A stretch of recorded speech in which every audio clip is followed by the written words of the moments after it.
A ver, pensemos en esto. ¿Qué tienen en común un físico ganador del premio Nobel, un ladrón de cajas fuertes de alta seguridad y un músico de bongos? Podrían ser tres personas diferentes, ¿no? Pues no, se trata de un solo hombre, Richard Feynman. Hoy vamos a explorar la mente de uno de los científicos más brillantes y, la verdad, más excéntricos del siglo XX. Un hombre que nos enseñó que la curiosidad, bien usada, puede ser la herramienta más poderosa de todas.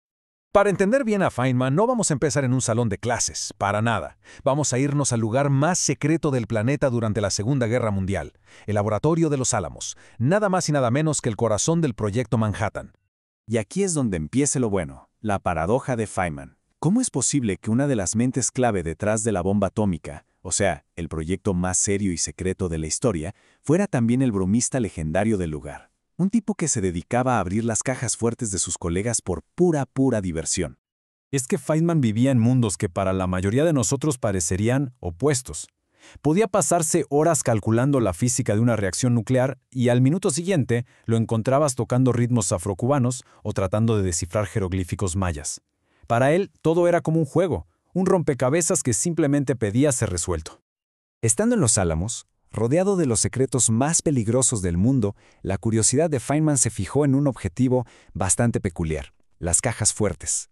Él veía las cerraduras como un reto intelectual, y le parecía divertidísimo descubrir que sus colegas, genios de la física, usaban combinaciones súper predecibles, como constantes matemáticas. Era su manera de demostrar lo frágil que era un sistema que todos creían impenetrable. Pero claro, no se conformaba con solo abrirlas. Eso era muy fácil. Dejaba notitas adentro que decían algo como «adivina quién», lo que obviamente provocaba pánico entre sus compañeros, que ya se imaginaban a un espía infiltrado en la base. Era una broma, sí, pero también era una lección. Nunca hay que confiar ciegamente en la seguridad. Pero ojo, este espíritu tan juguetón no era solo para hacer travesuras. Estaba totalmente conectado con su filosofía sobre cómo aprender y cómo enseñar. Para Feynman, el juego y el genio eran básicamente dos caras de la misma moneda. Y aquí está el corazón de todo, su gran principio. Para él, el conocimiento real no tenía nada que ver con usar palabras complicadas o memorizar ecuaciones como un robot. No, la prueba de fuego, la de verdad, es si puedes explicarle algo a alguien de forma sencilla. Si no puedes, el que no lo entiende en realidad eres tú. Feynman de verdad detestaba la educación que se basaba en memorizar sin entender. Una vez formó parte de una comisión para revisar libros de texto de matemáticas en California y, bueno, se quedó horrorizado. Vio libros llenos de conceptos abstractos que no tenían ninguna aplicación práctica, y esta frase resume su frustración. Para él, las matemáticas eran una herramienta para entender el mundo, no un montón de reglas raras y arbitrarias. Y todo este enfoque lo llevó a crear sus famosísimas lecciones de física de Feynman. En lugar de solo dictar leyes y fórmulas, él retaba a sus estudiantes a pensar como físicos, a sentir esa emoción, esa alegría de ir descubriendo los misterios del universo. Estas clases se convirtieron en libros que a día de hoy siguen siendo una referencia fundamental. Y fue precisamente esa obsesión por la simplicidad lo que lo llevó a su mayor logro científico, el que le dio el premio Nobel. Y no lo consiguió con una supercomputadora, ni mucho menos. Lo hizo con algo mucho más simple, un lápiz y literalmente una servilleta. Miren, antes de Feynman, la electrodinámica cuántica, que es la que describe cómo interactúan la luz y la materia, era un monstruo matemático. Estamos hablando de páginas y páginas de ecuaciones que solo unos cuantos físicos en todo el mundo entendían. Feynman lo cambió todo. Creó una forma de visualizar estas interacciones tan complejas con dibujos sencillos. Transformó el caos en algo intuitivo. Y que no nos engañe el término garabatos, no eran simples dibujos. Cada línea, cada cruce representaba una operación matemática súper precisa. Pero estos diagramas permitían a los físicos por primera vez ver la respuesta, tener una intuición del problema antes de ahogarse en los cálculos. Fue una revolución total en la forma de pensar la física. El impacto fue gigantesco. Al principio, la comunidad científica estaba como escéptica. ¿Cómo era posible que unos simples dibujitos resolvieran problemas tan complicados? Pero su poder para predecir resultados era innegable.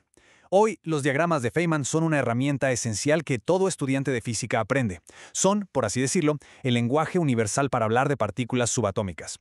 Y ahora, pasemos a un momento en el que todos estos rasgos de Feynman, su curiosidad, su exigencia de simplicidad y su integridad se juntaron en un escenario nacional a la vista de todos.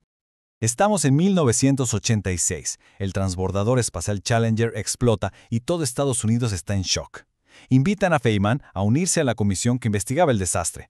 Pero él no era un hombre de comités, para nada. Se negó a seguir el protocolo y empezó a investigar por su cuenta, hablando directamente con los ingenieros, con los técnicos, con la gente que sabía de verdad. Esta era la cifra oficial, la que la dirección de la NASA le daba al público.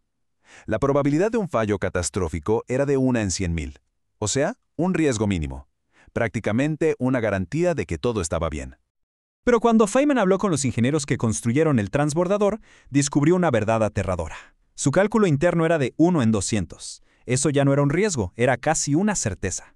Había un abismo entre lo que los directivos decían y lo que los ingenieros sabían. Para Feynman, esto no era un error, era una mentira. Ya harto de tanta burocracia, Feynman decidió mostrar la verdad de la forma más simple posible. Imaginen la escena. En plena audiencia televisada, pide un vaso de agua con hielo. Tomó una muestra de las famosas juntas tóricas, la apretó con una pinza y ¡pum!, la sumergió en el agua fría. Al sacarla, demostró a todo el mundo que el material perdía su elasticidad. En un instante, con un gesto tan simple, había revelado la causa del desastre.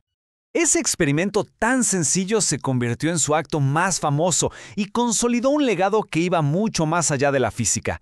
Feynman le demostró al mundo que la herramienta más poderosa no es un título ni un cargo importante, sino una mente curiosa con un compromiso total con la verdad.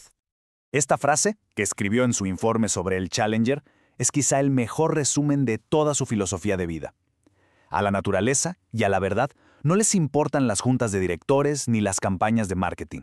Simplemente son lo que son. Y punto. Al final del día, el legado de Feynman no está solo en sus ecuaciones o en sus premios, está en su actitud. Nos enseñó a dudar de la autoridad, a hacer las preguntas incómodas y, sobre todo, a nunca perder ese asombro de niño por el simple placer de descubrir cómo funcionan las cosas. Así que, el verdadero legado de Feynman es una pregunta para todos nosotros. ¿Qué pasaría si nos atreviéramos a ser un poco más curiosos? Si viéramos el mundo no como un montón de hechos para memorizar, sino como un enorme y maravilloso rompecabezas que está esperando que alguien lo resuelva.